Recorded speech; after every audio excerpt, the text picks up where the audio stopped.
I think partly our predicament at the moment is that we've become more isolated. So that's the way the market works. It treats us as isolated individuals. We have to find our way in which we work with others to improve the quality of our food system. Exercise some sort of civic engagement, see ourselves as food citizens.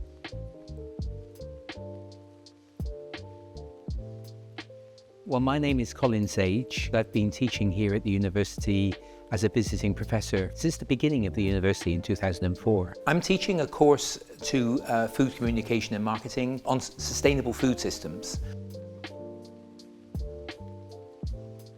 So I've spent my research life working on issues around food, agriculture and environment in many different countries around the world, and I suppose I bring with that a lot of different case material that explains something of what's going on in different parts of the world. And it seems to me that we have to grapple with some of that issue if we're going to really fully understand what it means to develop a more sustainable food system. One of the things that I think I should mention is that I wrote a book that was published in 2012, Environment and Food, which I really feel was developed alongside being road tested with students here at the University of Gastronomic Sciences. So it was an opportunity to explore ideas to see how they fell with students, how they were dealt with, how they were treated. And that gave me confidence really to go on and complete that book. So I feel that there's been a kind of almost a co-productivity relationship with students on the master's program here to better understand how those issues are to be understood. And so for those students who are really entering the field of marketing, it seems to me that it's no longer possible to maintain an exclusively business focus without fully understanding the implications of what the climate emergency represents. For people working in the world of wine, for example, they know full well that atmospheric heating is bringing with it a lot of changes to the world of, particularly of classic wines, new prospects of greater disease, pests and disease, and challenges for old classic varieties of wine. So in some ways, those people working in wine already understand this, and I think it's important for those working at other avenues of the food system also to appreciate that grappling with the issues around the environmental predicament that we face are really vital if their businesses are going to have any chance of being successful as we go forward. In order to be able to kind of think about how we go forward in relation to changing the food system, improving it, making changes that will enable us to achieve a more sustainable outcome, my argument is that we should really be looking at civic initiatives. We should be finding ways in which, at a more local level, a more local scale, people can come together to fashion alternatives to the existing arrangements for production and consumption of food. And so there are now an increasing number of civic initiatives around the world where we can look at different kinds of proposals across Europe and North America and in countries of the South as well. Initiative where people have come together working in collaboration with local authorities, perhaps local councils and so on, to find ways forward. One of the examples I've just used it this morning in my class with the master's students, was to talk about what we did in Cork. And in Cork, which is the second city in Ireland, we developed the Cork Food Policy Council back in 2012. And we developed that programme through placing particular emphasis around food growing initiatives, but other kinds of collaborations with local people to find ways of enhancing understanding of the food system. And that's been very, very successful. We've been looking at various kinds of different projects, but particularly around food growing. And over the last 5 years, we've seen the number of community gardens in the city grow from 1 or 2 to about 20 or more community food gardens, often in areas that wouldn't be regarded as particularly well resourced, lower income communities and so on. And it's made a visible difference in people's lives. People are really very excited about the possibility of being able to grow food for themselves. So one of our tasks as a Food Policy Council was to really urge the local authority to make available land for people to grow some food on. So that was been a very successful initiative, working with with hospitals, working with other stakeholders in the food system to think how can we improve the quality of the food being delivered to them, and how can we engage local people in ways in which they're paying more attention to food, with the interests not only of reducing their environmental footprint but also improving the quality of health and dietary health as an outcome.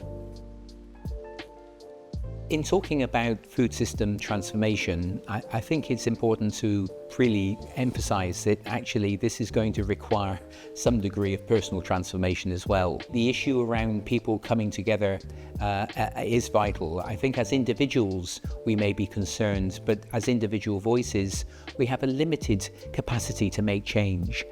But once we find ways of collaborating with others, creating initiatives that enable us for our voice to perhaps be heard as a chorus rather than as a singular individual voice, there are opportunities, I think, arise for extending that voice and making a difference. But personal transformation is vital in this respect. We can exercise some sort of civic engagement, some civic responsibility, and work with others to improve the quality of our food system. I think it requires at a personal level some degree of finding ways of increasing our empathy with nature, because I think right now we feel quite kind of reductionist and mechanistic about and functional in our relationship with the food system. And I think we need to appreciate just much more the role that nature plays in supplying us with our food needs. That means greater empathy with animals, for example. I'm not promoting necessarily an idea that we should become vegetarians, but plant-based eating is clearly being put on the agenda as a way both of improving planetary health and our personal individual dietary health.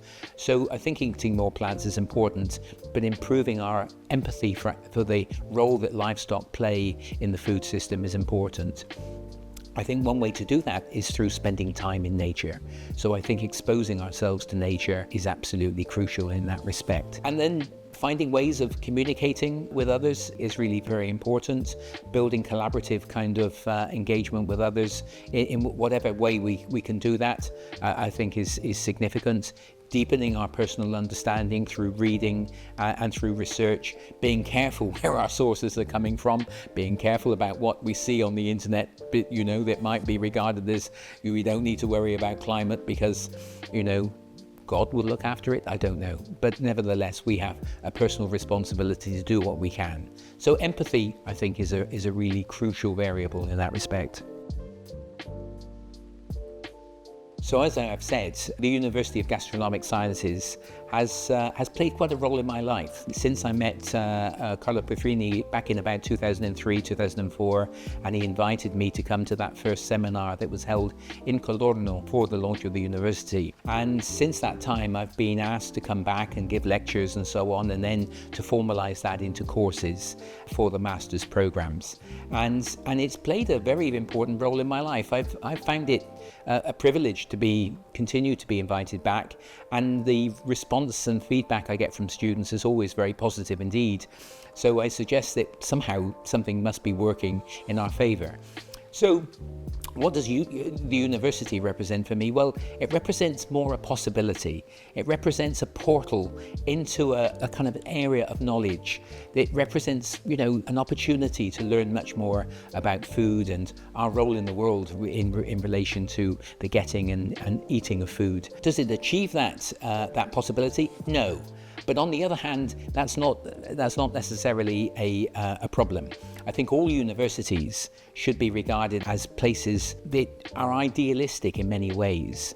They operate at a level in which ideas are to be considered and explored, and actually to encourage a utopian vision if necessary. But unfortunately, universities are also institutions that have to balance the books. They have to pay the bills. And so that often means that they compromise their educational mission necessarily through perhaps commercial partnerships, which begins to muddy the waters of idealism a little bit. But that's the sacrifice that we have to recognize that universities are making. And that's what university administrators are struggling with, I suppose. And so those of us who are professors who don't have to balance the books, we can carry on producing idealistic and utopian kinds of statements and wanting to achieve the best for our students. University administrators who have to pay the bills can have to make sort of other sorts of decisions. But we come together, I think, through a university of this size in a more intimate way, so we get to know each other a little bit. And I think that's what makes this university particular in that respect, I think, and makes it a unique place for discussing food. So I'm asked the question, who is a gastronome? I mean, one could say, what is a gastronome, or why is a gastronome? Why am I uncomfortable with the word gastronome? Because I am, frankly, and I basically think that this is a word that would have come from the age of Brillat Savarin, you know, in the early 18th century, 19th century, to describe people with a particular interest in food and knowledge of food, of course. And I think it's a word that sits comfortably in Italian and in Spanish, possibly in Portuguese, French, where it originates from, probably. And it's a word that doesn't sit so comfortably, in my experience, in Anglo-Saxon English. In other words, there is a sense in which this word conveys an elitism. I can't avoid using that term. And so it gives me a certain discomfort about using it. Now, perhaps if one was to understand what alternative words are there? There may not be an alternative word that is satisfactory to describe somebody that embodies an appreciation and an understanding of food, really, in its fullest sense. I would argue that if we were to compromise gastronome, we should really use the prefix eco. So an eco-gastronome or eco-gastronome perhaps would be a more preferable term. Someone who understands the world of food, but also its place in relation to the environment as well, and the need to consider the ecological consequences of our food choices. So eco-gastronome, I think I could probably live with. Gastronome by itself remains one of those terms that gives me a certain discomfort.